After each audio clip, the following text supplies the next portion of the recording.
حضرت عبداللہ بن عمرو بن العاص رضی اللہ عنہ ان کے عابد اور جید صحابہ رضی اللہ عنہ میں تھے کہ روزانہ ایک کلام مزید ختم کرتے اور رات بھر عبادت میں مشغول رہتے تھے، اور جن کو ہمیشہ روزہ دار رہتے۔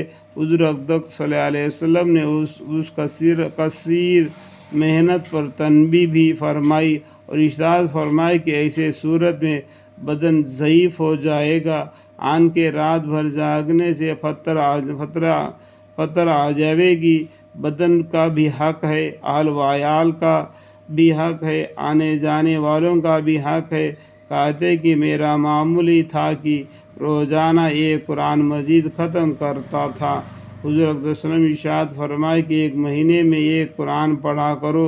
میں نے عرض کیا یا رسول اللہ، مجھے اپنی قوت اور جوانی سے منتفع ہونے کی اجازت فرما دیجیے۔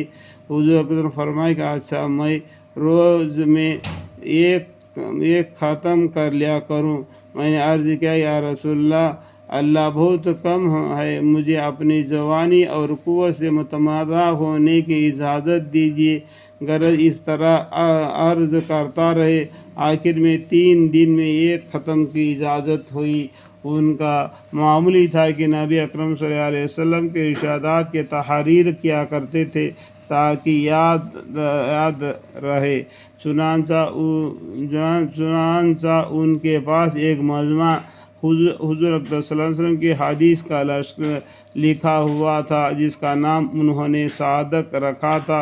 وہ کہتے ہیں کہ میں حضور اقدس صلی اللہ علیہ وسلم سے جو سنتا اس کو لکھ لیا کرتا تاکہ یاد رہے۔ مجھے لوگ نے منع کیا کہ حضور اقدس صلی اللہ علیہ وسلم بہرحال آدمی ہے، کبھی غصہ اور ناراضی میں کسی کو کچھ فرماتے ہیں، کبھی خوشی اور مزاح میں کچھ ارشاد ہوتا ہے، ہر بات نہ لکھا کرو۔ میں نے چھوڑ دیا۔ ایک مرتبہ حضور اقدس صلی اللہ علیہ وسلم میں نے اس کا ذکر کیا۔ حضور اقدس نے ارشاد فرمایا کہ لکھا کرو۔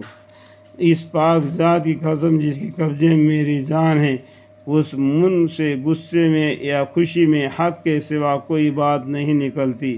حضرت عبداللہ بن عمرو رضی اللہ عنہ باوجود اس قدر زاہد عابد ہونے کے کہ کثرت عبادت میں ممتاز شمار کیے جاتے، پھر بھی ابو ہریرہ رضی اللہ عنہ کہتے کہ صحابہ میں رضی اللہ عنہ میں مجھ سے زیادہ روایت کرنے والا کوئی نہیں بجز عبداللہ بن عمر رضی اللہ عنہ کے، وہ لکھتے تھے کہ میں لکھتا نہیں تھا، جس سے معلوم ہوتا ہے کہ ان کی روایت ابو ہریرہ رضی اللہ عنہ سے بھی بہت زیادہ ہے، اگرچہ ہماری زمان میں ابو ہریرہ رضی اللہ عنہ کی روایت ان سے کہیں زیادہ ملتی ہے، جس کے بہت سے وجوہ ہے، لیکن اس زمانے میں اتنی عبادت پر بھی کثرت سے ان کے حدیثیں موجود تھی۔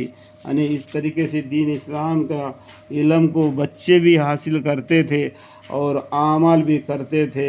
ایک رات میں ایک دن میں قرآن کا پڑھنا کتنا مشکل ہے اور ان کو کتنا آسان ہے، ہم اندازہ لگا سکتے ہیں ہمارے علم سے اور ہمارے اعمال سے۔